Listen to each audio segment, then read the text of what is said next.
Watch this.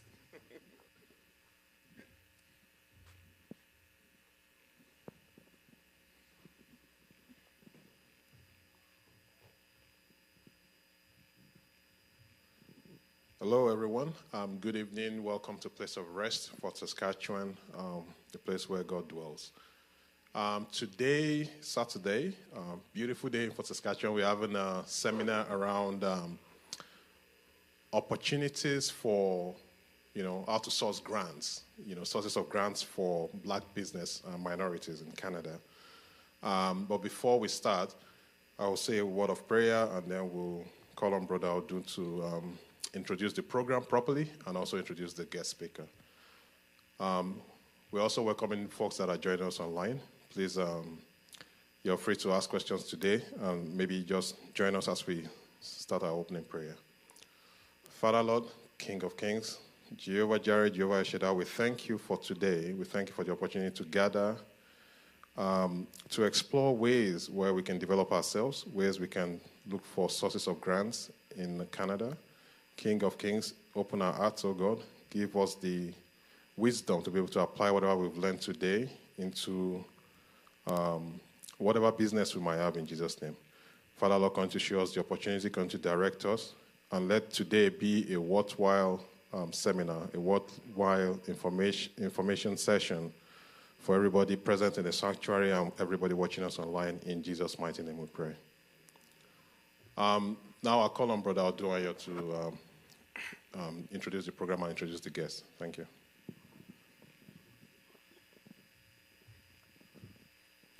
Good afternoon, everyone. Welcome to our program today.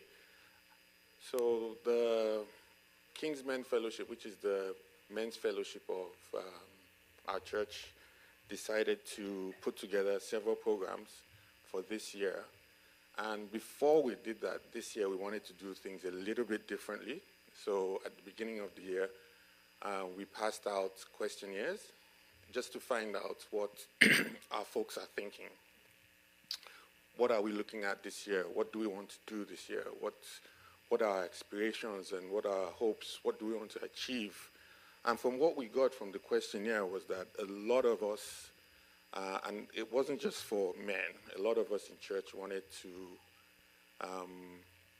be financially liberated, have other streams of income, how to invest and all those kind of things. So part of our decisions as the men's fellowship was to partner or find groups or organizations that we can partner with in order to deliver opportunities that hitherto was unknown to a lot of not just church members, not just minorities, but black folks in particular. And we had the opportunity to link up with the Black Business Ventures Association. So this is an organization that has come together and is able to educate and enlighten our folks on the opportunities that we are not aware of in terms of grants, in terms of financial opportunities, especially for those of us that are thinking of starting new businesses, new opportunities, or have business ideas, or even have existing businesses. So if you are inclined in any of those ways, this is a good opportunity to join this program. For our folks that are online, please join us. It's an opportunity to be here today and to have our guests to deliver the presentation. If we have any questions at the end of the presentation, we'll be able to take them both here and online. So before I go any further and take up all the time, we do have, I'm going to allow him to do his introduction when he comes by himself because it's a long list, but I'll let him do it himself. But we do have the opportunity to have Mr. Dipo Ali here, who is the Executive Director of the Black Business Venture. Please help me give him a warm welcome.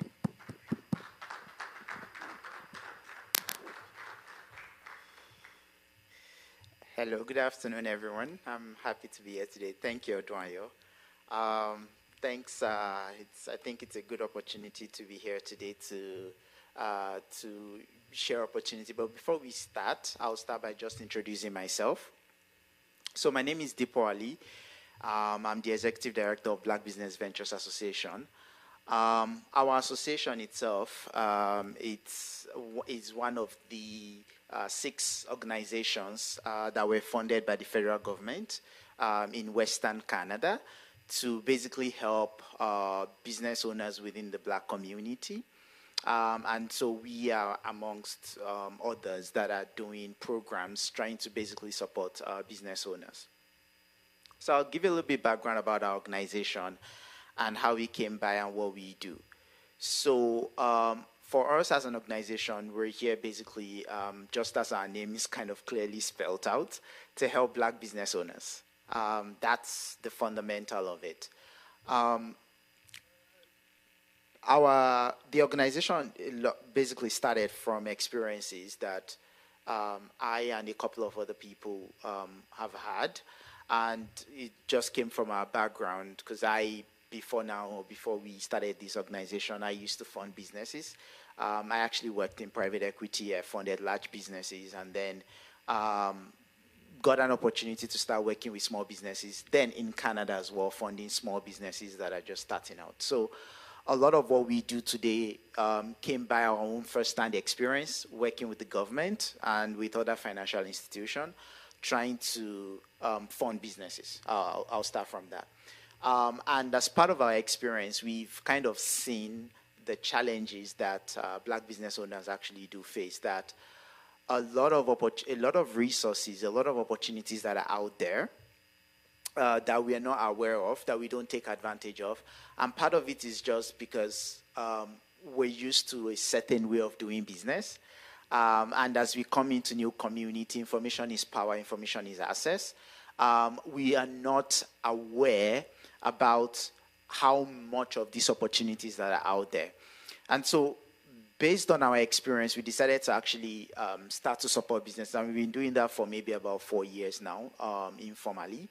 And so what we do is when we find someone that's probably just in our community, I'll use the word Nigerian community because I'm a Nigerian myself. So when we find people that are doing business and we randomly talk, or maybe there's a new program coming out there, we would reach out to WhatsApp community groups, Facebook groups, and all the likes, and basically inform people that, hey, here is an opportunity. If anyone were to be interested, reach out to us. So we did that for a while, and when the government announced, I think that was in 2019, that they were going to, or 2020 actually, that they were going to do a program basically supporting Black business owners, we felt we could actually formally structure out what we've been doing informally all this while to help provide access to more people within our community that wants to try our business. So that led to us actually incorporating and starting our Black Business Ventures Association. And of course,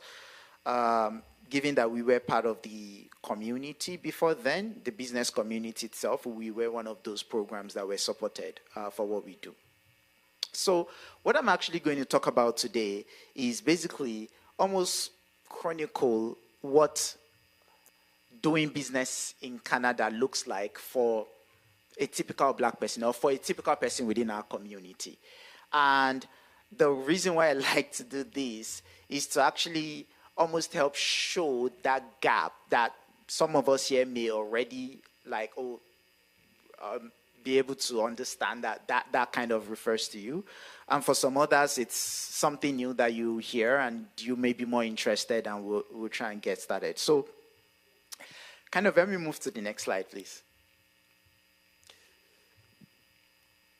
So I'm going to use story of Samuel and Jack. And I've decided to use the story of 2 people here to just juxtapose the scenario. So Samuel and Jack are 2 young professionals like we are. And, they're here in Canada. Next slide. So Samuel and Jack are 2 young professionals in Canada. They have a young family, 2 kids. They also have, working in well-established organizations, right? And then, next slide. So to explain what's different? Samuel came to Canada as an international student, and he decided that he'll get a job in Canada, start a career, start a family after he graduated, and so he settled down. But next slide. Jack, however, his grandparents came from Europe, say 50 years ago. Like Samuel, his grandparents settled in Canada, and they decided to also establish their lives here. So Samuel and Jack have now gained some experience, working in their organizations. They've led projects, they've led teams, and they've experienced this community well, and they felt they have an idea that they want to pursue. They want to start a business. So, next slide. Yeah, the slide is off. So yeah, I can continue without the slides if it's okay. Okay. So they decided that they wanted to start a business. Now, Samuel, for someone from Africa, would say, I want to start a business. What do I do? He'll look around his community. He'll find community organizations, churches, associations, mosques, just part of that community, and say, okay, I actually have this business that I want to do. And most likely, he's going to reach out to his local community first when he's kind of thinking out. Jack, on the other side, a typical Caucasian Canadian, he'll say, okay, I have this idea, I want to do it. He'll look within his community, and, there are programs maybe that are run at the municipal level or at the city level. He'll join a city incubation program to say, hey, I have this idea, I want to pursue it. He'll go to, where he can get the business support. Now, so far, both of them, Samuel, Jack, have ideas. They've decided to act upon it. They've gone to places where they are known, that they can get that support for where they are starting. Now, for them to do this business, of course, they need capital. They need funding. This is where things start to look different for both people. Samuel going to his community organizations, associations, churches, mosques, he'll be told, well, you need to get a business loan. You need to use your savings, or maybe if you have a line of credit or credit card, to put your ideas together. You need to use your savings and your credit card and the likes. Now, interestingly, for Jack, he'll go to a city program and he'll be exposed to all these other sources of funding. He'll learn about, he could get grants, he could get funded by investors from his community or his network. He could get even institutional funding from like angel investments, venture capitalists, and the likes. Now, the difference between the money that Samuel will use to start his business and Jack is that all of the money that Samuel used to start his new business, he has to pay back. He has to start up services. It could be his savings, it could be his credit card, it could be his loan or business loan. And because he's just starting out, he would have to personally guarantee it. Because no one would just give you a business loan. You've just opened shop and say, hey, go, take this money. You have to pay back. And you have to personally guarantee it with your personal credit, or you have to have a good credit score. That's Jack's scenario. That's Samuel's scenario. Jack, he got, connected to other business owners in the community. He got informed about, grants, seed funding, venture capital, and all these other sources of funding. Interestingly, all these, I'll term them alternative funding, you actually don't have to pay it back. It doesn't mean that you have it for free, but you don't have to pay it back. What I'm meaning is that all these alternative sources of funding, you don't personally guarantee it. So if you do your business and maybe it didn't turn out as you had expected, you don't have any problem. It's the business, not you. So you're protected to some extent. You have, you don't have to stretch out and all of that. So 2 years have gone by. Samuel and Jack are running their business, and as we know, it's not that easy to start businesses. We have all these very funny stats about how difficult it is in the first few years. So yeah, their business is not really generating that much progress that they expected. Not making the money yet. For Samuel, he needs to start paying back his debt. If you get some maybe startup loans, they will tell you maybe interest only for 2 years. And then after that, you start paying back. If you use your credit card, you start paying back from month 1. You have to pay back. So he has his debt. He needs to service it. He needs to pay it back. His business is not doing well yet. And now he's affecting his personal finance. So for him to make up for it, he probably needs to get another job. Or he needs to find other ways of keeping up. He has to pay that debt, right? And he doesn't want it to affect his family. But Jack, on the other side too, in the same scenario, he didn't personally guarantee this money. They were just money for the business. His business is still struggling, but he doesn't have to pay back any of all this alternative funding. And so what we actually did see here is basically that Samuel, having to take this extra work, extra burden, can't spend much time doing his business any longer. And so he decided, he'll cut his loss. He'll service his loans. He's tried his hands on business. It didn't turn out well. For Jack, however, he actually, kept on doing his business. He finally figured out how to make it work. And then, eventually he even went back to who gave him money initially to collect more money, that he now understands his business better. And, he blossomed. So the interesting thing here is today you will hear a lot about supporting entrepreneurs in our community. And the first thing that usually comes out is loan. Loans are not bad. But loans, when you're starting, can be tricky. Now, most people today, most Canadians have access to resources beyond loans. Most blacks run their businesses with loans. And when you find yourself in that scenario, there's been so much, hundreds of millions of dollars that have been given to black businesses in the past year, since the Black Entrepreneurship Program started. The challenge is we hope that not many of them are going to struggle because all of these loans are personally guaranteed. Now, Black Business Ventures Association understand that that's a problem that's quite common. And so we said, you know what? We wanted to support business owners within our community, giving them alternative sources of funding except loan. How can you get other sources of funding to do your business outside of loan? To help you, to give you that breathing room while you're starting out, so that you can actually spend more time, learn your business, and you're not so much pressured. So we actually did a deep dive. We researched and we said we found over 70 different, for example, grants that are available for business owners in Alberta, Manitoba, and Saskatchewan as a black business owner. We found that. I myself used to work for one of these agencies that have these grants, and so because I've been part of the community, I kind of understand how this works. So we did a research. We came across all these alternative sources of funding. Low-hanging fruit is grants. It ranges from as low as $5,000 when you're just starting out and trying to even maybe register and do those basic things, to as high as $500,000 or even more than $1 million, depending on how far you've gone building your business.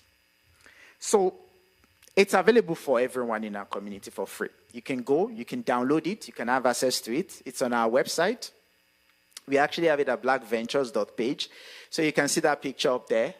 It's available for anyone. And we're saying, don't box yourself just to be limited to traditional funding to start your business. Consider other alternatives. Now, the tricky thing about some of these grants, and that's why sometimes a lot of us are not aware about them, is that most of the businesses that we run, or most of the way we structure our business, is actually not done to make you become eligible for them. They're not structured in that way where you could actually go and position yourself and get the grants. So what we then did is that we said, we actually offer programmings. And what this programming does is we have two of them. The first one is actually helping you to package so that your business is structured properly to take advantage of them. Now, I'll also preface with saying that the businesses that get funded by some of these grants are not any different from the businesses that we have in our community.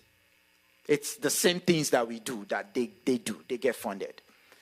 But because we don't know about it, or we don't know how to get it, or we don't know how to navigate ourselves to get there, we don't know what to do. Or even sometimes when we know about it, and that's the tricky part, we still have some systemic biases that are in just this nature of who we are and what we do that kind of prevents us from getting access to it. So even I've seen a lot of people that know about them and are still not able to get it just because they don't know the system. And so that's where we come in. So Black Business Ventures Association, we are people from the grants community. We've run programs as well. I've funded a lot of companies when I worked in the government, small businesses as well, starting out their business and giving grants, different sizes, $500,000, $1 million. So we've put together these two programs. The first one is our Mwanzo program.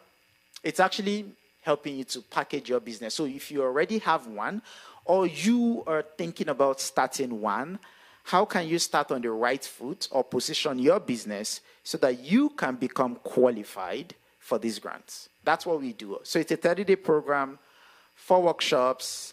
We actually just wrapped up our second cohort at the end of March. We have a new cohort already waitlisted starting next month in early May. And we are constantly taking interest for anyone that's interested in it. Then we have the other program that we do, which is our Seed Accelerator program. That's a lot more detailed one. What the expectation is when you're there, you actually already have a business plan. Your business is actually well structured to take advantage of these grants. And so what you get with that is you get one-on-one entrepreneurship coaching support. You also get to run programs, and then also within that program, you get access to actually going out and start applying for these grants. So we're going to be there with you along that journey as you put your plan in place, as you put your business plans, as you try to submit for it. So we're actually running our second cohort for the Accelerator program right now, and it started last Monday actually. So we have these two programs basically to try and help people that say business owners within our community or people that are interested in starting businesses to actually use this funding. And even, for example, in our first cohort, we've had at least like 30-40% of them already received funding, and they're doing their business already. They ended in February. And like I said, this is a continuing process. So even after the program, they're still within us and they're still within our community and getting that support, especially when they're trying to get access to this resource. So that's how we are trying to help the community. We're running these programs and we're providing access to these resources and connecting you to investors, not just even grants. You have venture investors, you have actually individual investors that are looking for ideas to invest in. You actually have a lot of investors now in Canada that care about diversity. And so they're constantly looking for business owners that they can put their money into. So we're building almost like a community for people that are interested in business within our community and investors that are looking to invest in business, and also helping you to get started with your business. So if you are interested or if you know anyone that may benefit from this, of course, go to our website, download the grants page. Also, go to our website and actually register for this program. You can go and find that information on our website at blackventures.org. If you go to the website now, you will see some dates. Most of those dates are based on our last enrollment, so you will see March and April. But enrollments are ongoing. You can actually enroll. We already have waitlisted cohorts for May. We have another for June that we are running. But if you're trying to get in as soon as as fast as you can, just register on our website, and we'll be getting in touch with you as to how it works. But I'm going to take a break here, and I know there will be a lot of questions, so I expect that there should be questions. So I'll take a break and see if we have questions here in the audience. So if you have online, you could actually post it, and I'll be happy to address your questions.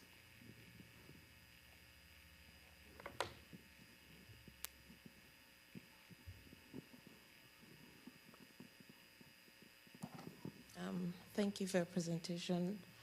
I know you did tell us that there are programs. I was just wondering if in this meeting you are able to pick on one or two specific things that we typically would do that would make us ineligible for some of these grants. I hope my question is clear. Yeah, thank you. Sorry, I didn't get the name. My name is Ronke. Ronke, thank you for the question. So, on eligibility and ineligibility, first of all, there are some people that are already eligible. They can go, they can apply, and just get started. When it comes to grants, there's a certain reason why government gives grants. Grants, you don't pay back. When government gives you a grant, they expect you to use it for your business or for whatever you dedicated to use it for. And they don't ask anything back. But they also don't just like you. That's not why they gave you the money. They have their own objectives that they are trying to achieve. So now when it comes to eligibility, that eligibility is always tending towards what's in it for the government. And that's where that eligibility comes in. So government funds businesses because, first of all, I think about 70+% of jobs in Canada is from small businesses.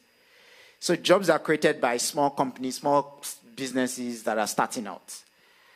Also, so when they fund you, they're trying to see, can you create jobs? Can you build this economy for them? Can you generate revenue, so pay taxes? Can you contribute to the economy?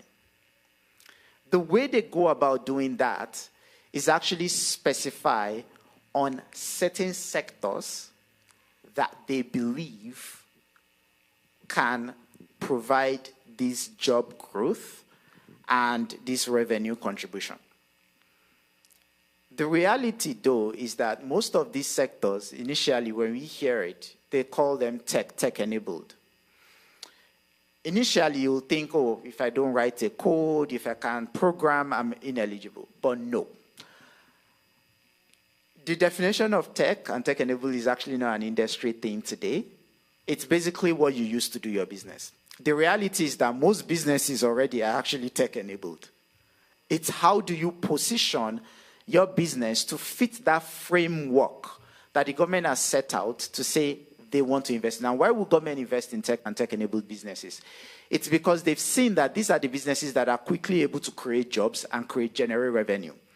So when you see a grant out there, most of them that will be eligible for will tell you, are you a technology company or are you a technology-enabled company? And initially, if you're just doing business, let's say you have your own small restaurants or whatever, you're like, I'm not qualified. One of our clients right now is actually Nigerian. She runs a bakery in Edmonton here. And so she's made some changes and now she's applying for grants. A bakery. The point I'm trying to make is that an ordinary business already has technology involved in it a lot of times. It's the way you position your business. And by the way, it doesn't necessarily even change significantly what you're already doing or what you will start to do, because when they fund you with grants, they're funding you for the idea of what you can become, not what you are at the moment. And so at the end of the day, eligibility is all about, can you position yourself to fit that narrative, that frame of mind, that these are the businesses that can grow, that can create jobs and generate revenue. And most times, when we look at the language they used to describe these grants, you would already automatically rule yourself out, or you wouldn't think you're qualified. But like I said, the reality is that an average business person, more times than often, except maybe if you're doing like a professional services, like regulated professional services, like medical doctor, or a lawyer, or an accountant, or maybe you're running a franchise. If you're doing something that's not standardized, like a lawyer, medical, dentist, pharmacy, or running franchise, you more likely than not use technology already. And so most times is, can you position your business to then fit that narrative, and then you're qualified. Like I said, what you will be doing in the first point may not be different from what you're already doing or what you may already have planned to do, because when you start, you're actually not going to have a technology business that will be doing that. You will start like a normal business. They're funding the idea of the fact that you can become that business that can grow, that can generate the jobs and create revenue. And so that's where we struggle a lot with, and we don't know how to position ourselves for it. And that's what that Mwanzo program is doing. I don't know if it answers your question.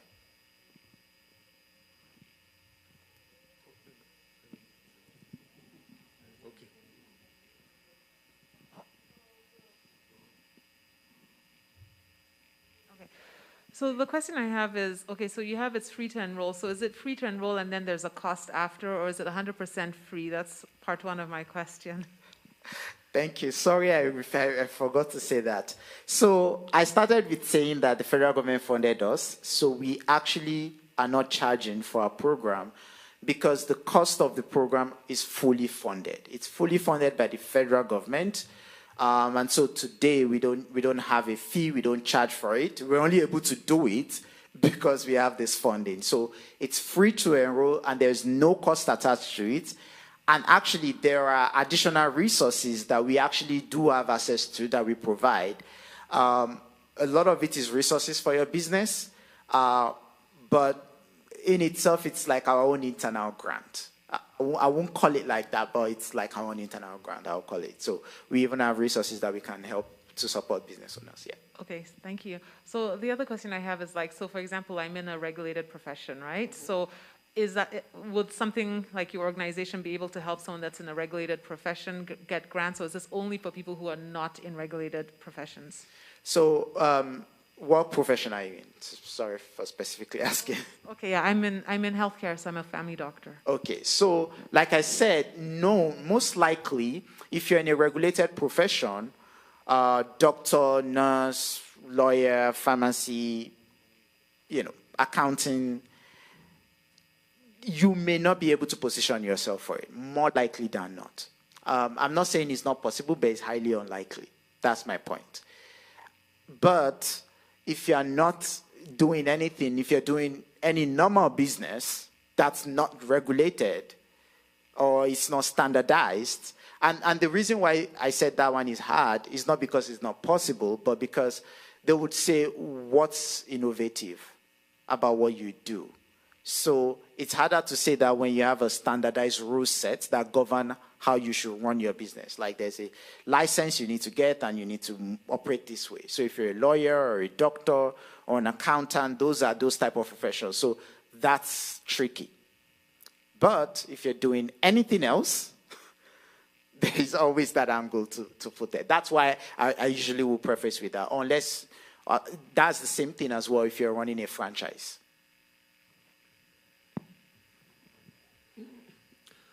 Yeah, thanks. Two quick questions. So for people that enroll, do you also screen? Because I know you have some prerequisites, like, they have to have an established, structured business for them to enroll. So do you screen them out, or is it as long as you enroll, then it's automatic, you're part of the program? So that's the first question. Second question is, you mentioned that the folks that finished in February, the program, about 30 to 40% of them already have grants. I'm just looking for a rough idea of what's the size of the grant we're talking about here? Are we $1 million, $2 million? Very good question. So I'll answer your first one first. I guess people will be more interested in the second one too. So for the first one, our Mwanzo program is actually open to enrollment, and that's why we said enroll there. We didn't say apply. The idea is that we actually want to help anyone that's already doing something or that wants to do something. So we make it open for you to come in, for you to take advantage. Of course, you learn how to write your business plan and the likes. We don't screen out. So even if you're a doctor, a lawyer, or you're running a franchise, we will still not say don't come. The idea is that can you actually come and let's learn more about your business, and during that program, can you find a way to position what you do? The only reason why I preface with qualifying those professional services is not to give you that false expectation that, oh, this is what I thought, but this is not what it is. And so that's why I like to always say that up front. However, it's free to enroll for the first one. For the second one, what we actually do with that is there is a lot more resources that we do commit to it, and we pay a lot of consultants externally that will work with you. So we have to make some screening there. And the screening doesn't say you can't or can't do it. Is that are you at that stage where you can start to benefit from it? So if you come to us and say, oh, I want to do business, and you're not there yet where maybe you can't even start to apply for grant yet, we probably would tell you to do a little bit more work on your business before you get there. The difference is that most programs out there that will run accelerators like that won't care about you doing that more work. Are you qualified or not? For us, it's what work do you need to do so that you can start to use these opportunities. That's why we focus on our community, and we're not just doing something very broad-based. So, yes, we screen out based off, are you ready for it? And also, I would preface as well to say, both programs, you actually don't need to have a registered business to be part of it. If you just say, I'm running your business, you've not registered, or you have your idea, you're free to come. Because even though for the grants, you will need to have registered for you to apply for any of them at all. We don't care.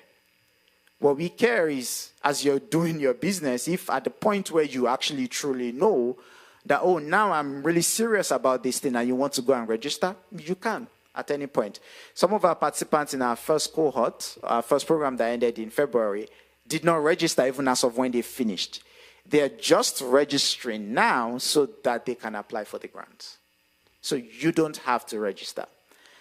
And then to the second question, grants. I know when I was explaining the grants, I explained that you could get as low as 5,000, 10,000, and it could be as high as $500,000 or even more than $1 million. The funny thing about grants is it depends on the stage of your business. So I use the word stage, but we're still all talking about small businesses here.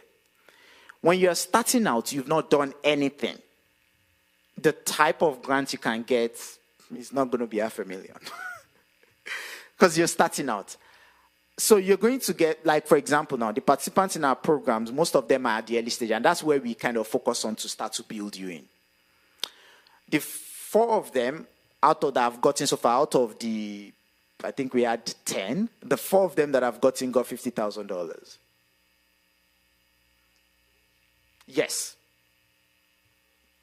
They applied for the grants, they got $50,000. And they are just starting. They don't have a customer yet. They're still just building their business. The way to think about it is, if they continue to work on their stuff, in a couple of months' time, they could go out and apply for a $100,000 grant or a $150,000 grant, depending on where they are. Or maybe even more. There are other types as well, and that's why we have that list. So if you're really curious, go download the list, look at it at blackventures.page. But to answer your questions, the ones that I've just gone through, because most of them, the stage that they are, they're just starting out. It's not even like that they've started to run their businesses themselves, but they've registered, they've put a plan together, they are building their products. And these grants can even help you to, maybe if you want to patent something, you can apply to get patent. You can even apply to hire someone to build your business for you. So there are different stuff, but when you're starting, you can't get as much. When you have your products and you want to sell, that's where majority of the bigger grants comes into place. So it's like you've designed your product, you're ready to actually start selling. Or maybe you've not even sold some and you want to go and sell in a new place. Then you even get access to more. Then sometimes you get people written checks for federal government writes at least maybe about 15, 16, 17 checks every quarter, more than $1 million. In Western Canada, majorly in Alberta, to companies.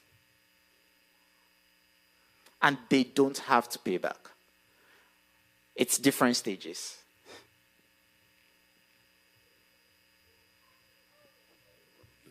Just a follow-up. So the last thing you said, they don't have to pay back. So what do they have to do? Or what do they have to demonstrate? Create jobs and pay taxes. That's the reason why the government gives you money.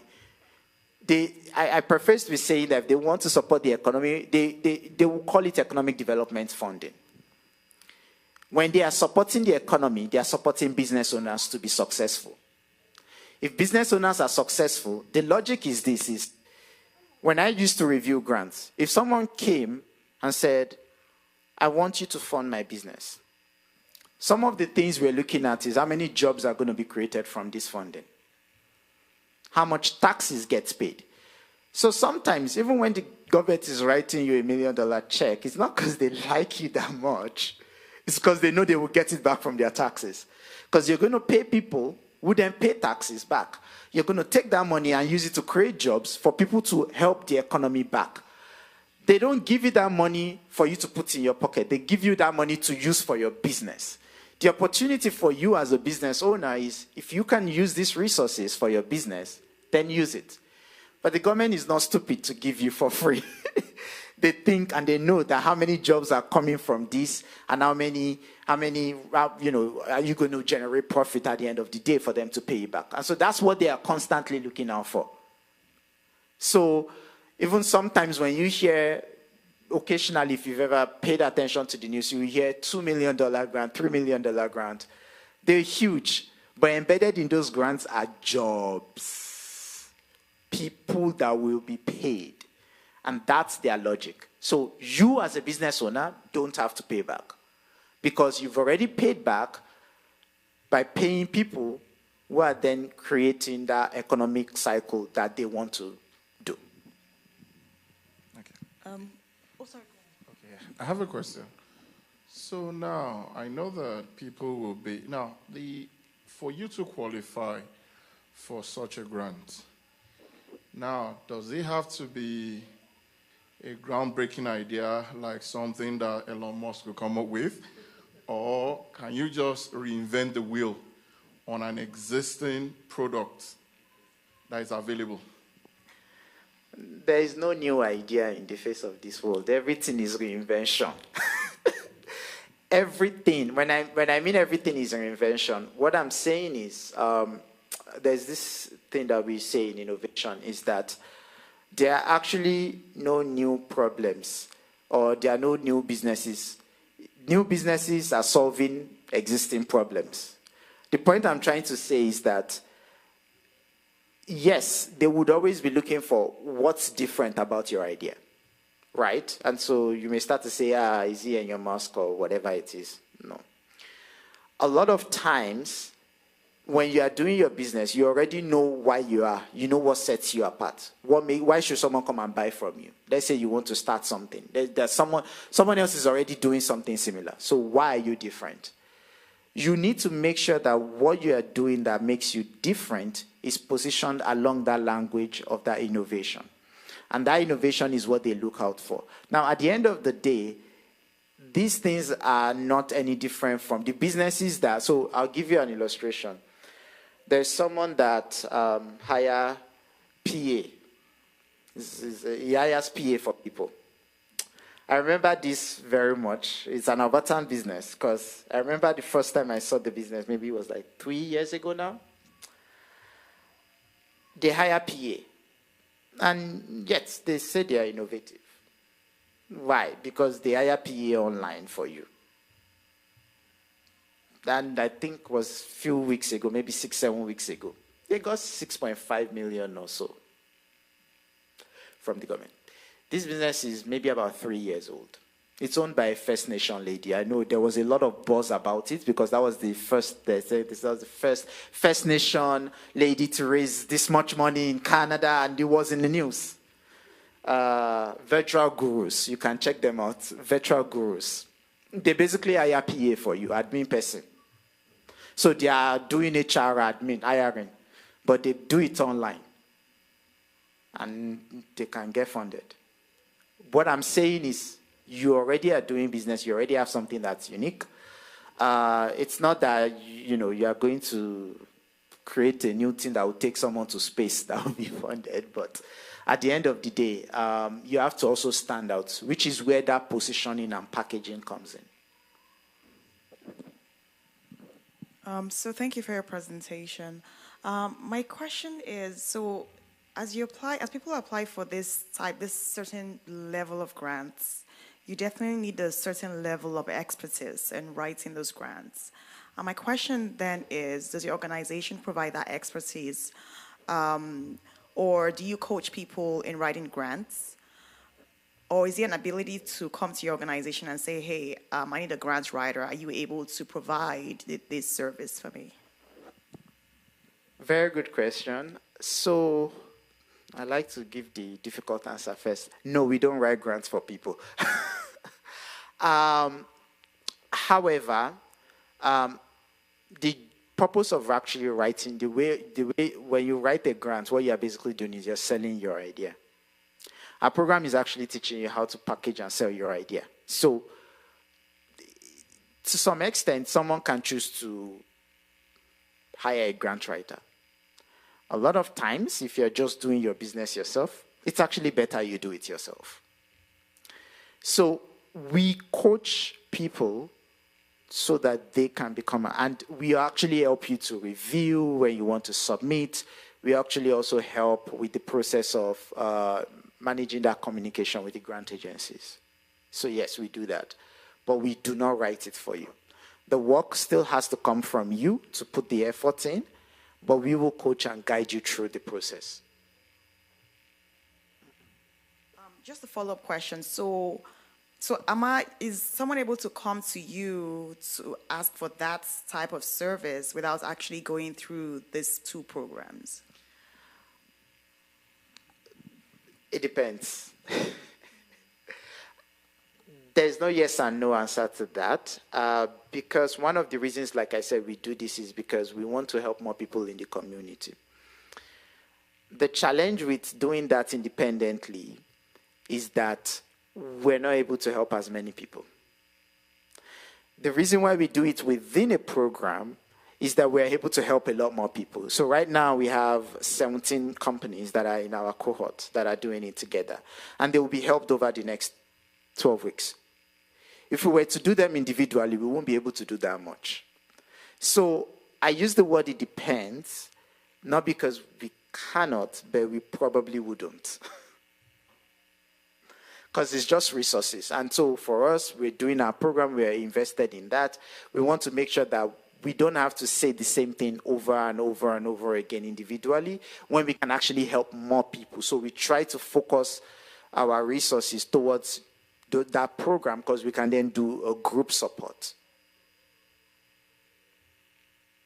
So the question I have is, okay, say, for example, a person gets a grant, right? And maybe they get $50,000 for the grant. And so out of that $50,000, we know they're supposed to use it for their business, but they take $45,000 to buy a new car.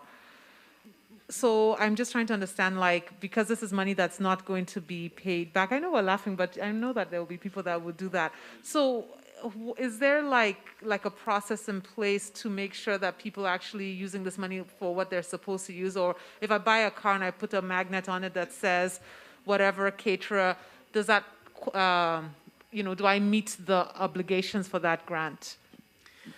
Very, very good question. I like the question. I really like it a lot. I will always say it. The government is not dumb. They know what they are doing. When they give you the grants, they don't write you a check, and they don't give you a check in hand. There are control processes in place. Now, it still doesn't mean that some people don't bypass it. It's just the same way where you say you can go to the bank and deposit an empty envelope and then spend that money. There are processes in place that makes it not easy for you to do. And if you do it and they catch you, there are processes in which you will never get anything else done.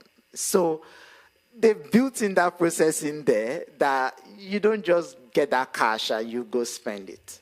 You don't. And most times they actually, unless the people that start to even get the check themselves, is your business would have gotten to a certain stage that even they are comfortable to give you the check. But if you're starting out, there are a lot of controls that they have there. At the end of the day, most times, they'll tell you to go hire a service. Or they'll tell you to go pay salary. And then they will pay the salary for you. They won't give you the cash. Sorry, just to add one of the comments online. So pretty much it says, but what about grants that need you to be in business for like 2 years and you are 4 months in operation? Are there grants for people like that? Most of the grants that we've highlighted, you don't actually have to have been in business for a particular period of time. A lot of those grants is based on where the level of where your business is. So if you get there in a year, no. It's most times loans that would tell you you have to have been in a business for a particular period of time. For the grants, they would not tell you. So you could actually just be starting, and if your business is at that stage for which they want to give, yes. So there are some new businesses that can actually get those higher grants, maybe because they are big projects, or maybe because they need to do some infrastructure work, and they will get $500,000. So the number of years doesn't matter, and how soon you've registered. If it's for business, most times doesn't matter.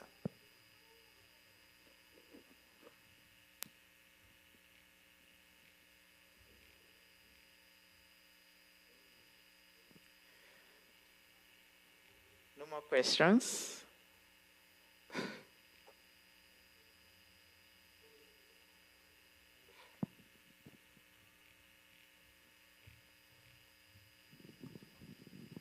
So what if I have an idea, it's not yet in place yet, and someone has a similar business already in place? I know you said that there must be something that separates mine to the existing one. What if I don't have that thing that separates my idea from the existing business? I know obviously it's kind of like, you're copying exactly what's in place, but I don't know if it's still possible to get grant for that. I'll answer your question simply, Banji. If you see an idea that's working in US and no one is doing it here in Canada, you can copy it. And you can claim that, well, before that person in US gets here, I would have built the business. It doesn't stop you. Actually, most times it actually helps you. Because if that person had made progress, you're actually saying that, see, that person is doing it well, but we're not doing it here. And if he's working there, it would work here. So the fact that someone else is doing it doesn't actually mean it's a disadvantage. Your own is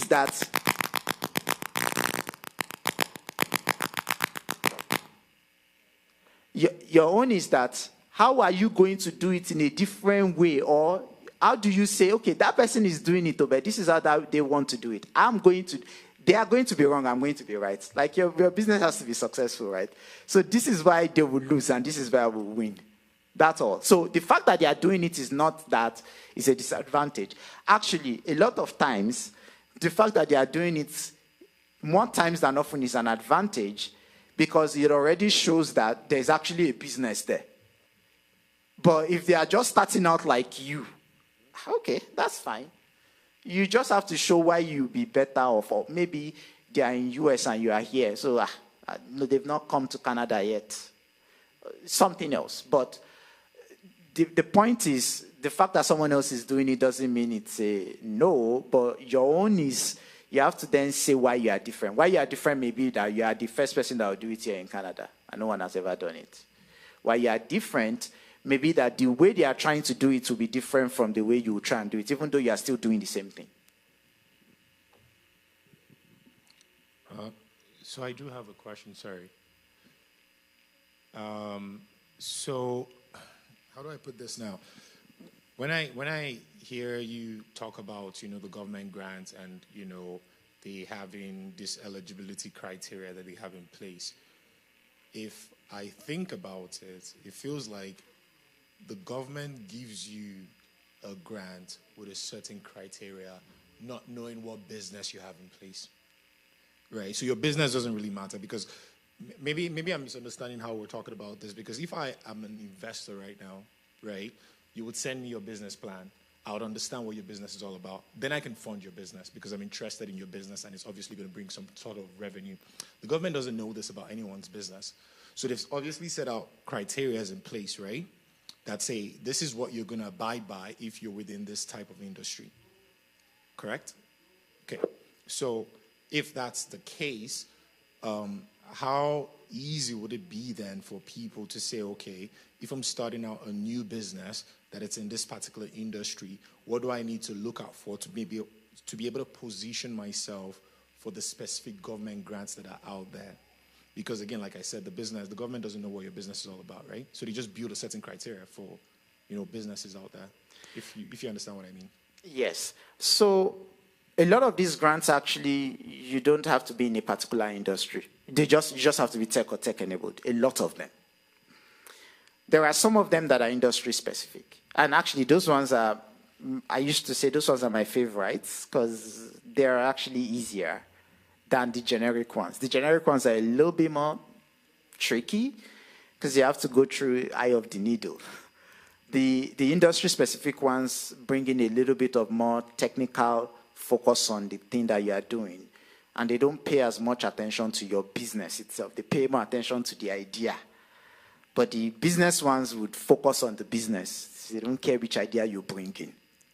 So your question, if I get you right, is how are you able to make those eligibility? Am I correct? Yes. Okay. So just like how banks give loan, or maybe I'll start with saying that it doesn't actually matter because for them, I've told you the criteria, some of them. Will there be jobs? Are you going to generate revenue? Are you in the technology-enabled or technology-based business? The reason why they use technology-enabled and technology-based is that according to the census, according to their survey, Stats Canada published out of 2016, they categorized businesses based on growth.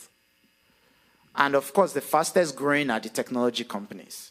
And their terminology for fast growing is a company that maybe is less than 5 years old and have at least 6 employees. So for them, they've picked on technology enabled. And so most grants are looking for that. Where is the technology? Are you going to teach people digital, innovation, and all the likes? So as long as you're able to position along that line, it doesn't actually matter whether you are hiring a PA, you're an HR person, or maybe you are delivering food for someone, or whatever that you do, is there technology in it? Is there an idea that makes you stand out and makes you look different? And most times, like I said, they fund you for the idea of what you can become, not what you are. They are going to then believe that, okay, with the plan, that's the purpose of the business plan, right? To set that goal for what you want to achieve. That's what they are funding. So can you convince them that the idea of what you want to achieve is in line with all these things that I've counted out. And if you can, you get it. Now, it's not a difficult thing to do. Most times, is you actually knowing what they're looking for and how to position yourself for it. And that's where the programming comes in.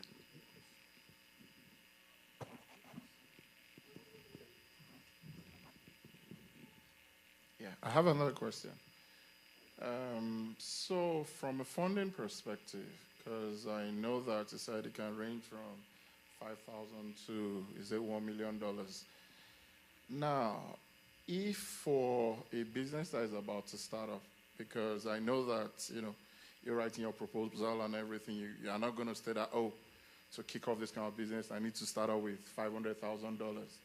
What determines,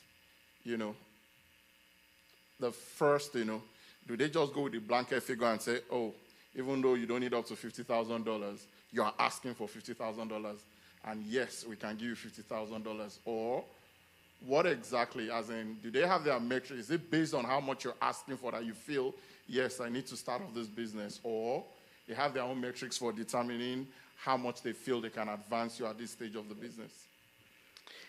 Very good question. The answer is actually the latter, is what you go for. However, I'm going to explain some things about that. So, if you come out and see a grant of $100,000, you can actually apply for it. $150,000, you're just starting out. Nothing stops you. People apply and get it. But it's not a smart idea. And the reason why I say that is, the way we run business, I would say mostly in Western Canada, is actually a relationship thing. The way this grants industry work, it's a relationship thing. So sometimes you could actually go and have a legitimate case to say, I'm ready to sell. I've built my product. I won $150,000. I have customers that are ready to demonstrate it. Give me the money, let me go. And you have the legitimate case. It's going to be more difficult for you if that's the first time they're meeting with you. So what we usually recommend is, even sometimes you may have a huge need. The recommendation is you actually start with the small ones where you get them to know. It's like, a small kid coming to you and say, I'm in school, I want to learn this industry, give me money, I will use the scholarship to study. And then they will come back after they've graduated to say, now I want the job, I need more money. You want to warm yourself up to the community and to these agencies. And so, even though sometimes some people can go for the huge ones, and sometimes you can get it, it's much more difficult. So you warm yourself up with, we usually recommend start with the $10,000. Find something small you want to do, and just put in for that. And then after you get that, you build your rapport. They are always more inclined to fund you if they've already funded you before. Because then they feel they are part of your journey of building what you are working on. So even though you can go for the other ones, it's always better you start little. So I guess it makes more sense now that you're saying this, because the way I think about it now is that it almost seems like there are two ways of looking at, grant eligibility. So one can either be that you are applying with your own personal business idea to get a grant, or you're applying through the government to get a grant for a stipulated criteria that they have listed. Correct? Yes. Okay, now that makes sense. Yes. So there are some times where there are grants that are targeted towards a particular area, and there are sometimes, but those are unique and they don't come. But most of the grants we have is actually open to any type of businesses. So you get both. The ones that are targeted, however, are actually easier. Yeah, so my question is a little bit of a pivot. So I know we're talking about businesses, but at the same time, we're in a church, we're non-for-profit. Do you cater to that group, like non-for-profit grants? Not really. I use the word not really because even though some of these grants can be used by non-profit as well, it's really tricky because each nonprofit has a unique scenario, and that makes that really not standardized. So so for example, now, even in our organization, some of these grants we have on that list, we actually use them ourselves. So we get it. We are nonprofit, but we get them and we use them. So, for example, we have like seven employees right now. Some of our employees are being paid by some of these grants. The same one that the businesses would use. But like I said, it depends because it depends on your peculiar scenario. We don't necessarily have that per se, but if you actually want to build something and you feel that there's a technology involved in it and that you're a non-profit, I'll still encourage you actually to come. If there is a technology, because the reason why we are able to get most of those grants as well is that we claim to be a technology company, even though we're doing a business service. The same thing, like I said, everybody does a normal thing. We are like every normal non-profit, but we claim to be a technology non-profit, and so we get the same grants. So if you yourself as your non-profit can attach yourself from that perspective, then there are some of those grants that you will get. But it's less for the non-profit, it's actually more for the businesses. But like I said, we also use some of them. So I don't know if it makes sense to you.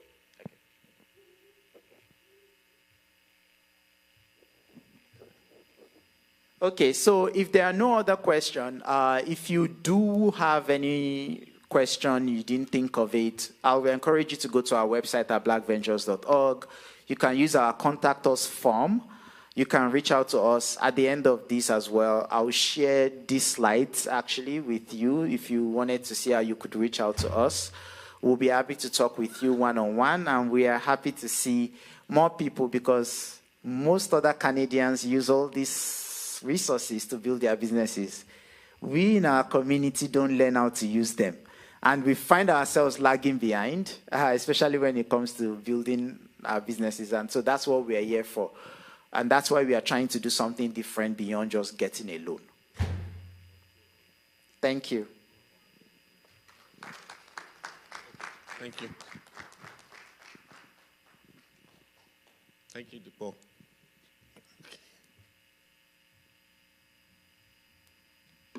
So, thank you, Dipo. And I hope that this has been a rewarding experience for everyone. Those that are here in the hall and those are with us online. Just in closing, full disclosure for myself as well. I've been part of one of the programs, the Moazu program, and for me it was very rewarding because I came with the intention that, hey, we have an existing business, but after being part of that course, going through it, I've now started thinking, outside what I came with.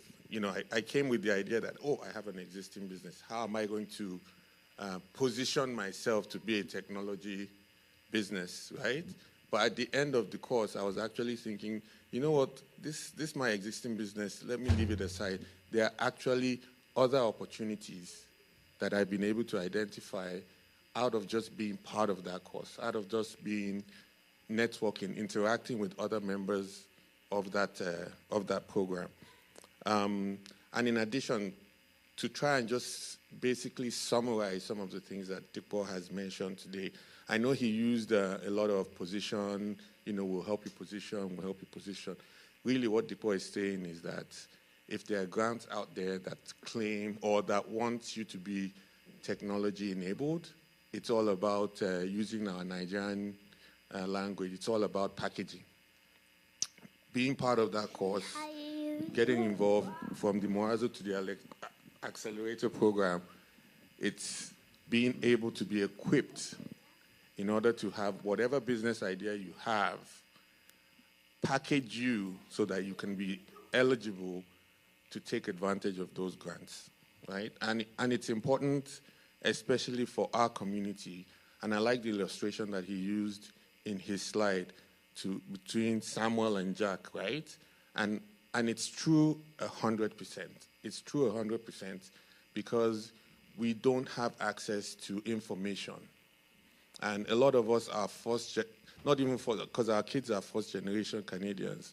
So we are like groundbreakers. So we are the ones that are coming here and setting up the future for our kids so that they can be the jacks of the future, right? But we have to be able to identify and take advantage of information in finance. Because what I do know as community members, as Black people, as Nigerians, is that we are very industrious. We have a lot of ideas. And sometimes those ideas die just because of financing. And those finances are there. They are there, they are available. And what the government just wants in order to support those ideas is to understand those businesses, those ideas, and see how we're going to give you 50,000, 100,000, 200, whatever amount it is, how that is going to help develop the economy. And that can only be done when jobs are created, and which will generate other businesses and taxes and so on and so forth. So for me, that's just me trying to summarize what Dipo has been trying to say for the past couple of days. So it doesn't have to be, you don't have to have an existing business. It could be an idea. It could be an existing business. It could be a business that, just like myself, I came to that program with an idea that I have an existing business, but at the end of the day, it's totally changed my mindset, and I'm thinking of other ways. And it's because I was part of that program, what I'm thinking of is technology-enabled. So it's me going through that program and repackaged myself or repackaged my idea. So I hope that kind of helps everybody understand what this presentation is about. We thank everybody that took time. We most especially thank Dipo for taking our time, come this Saturday, drive all the way down. We appreciate you. We hope that when we call you again, you definitely honor us. And the slides will be shared, the information will be shared.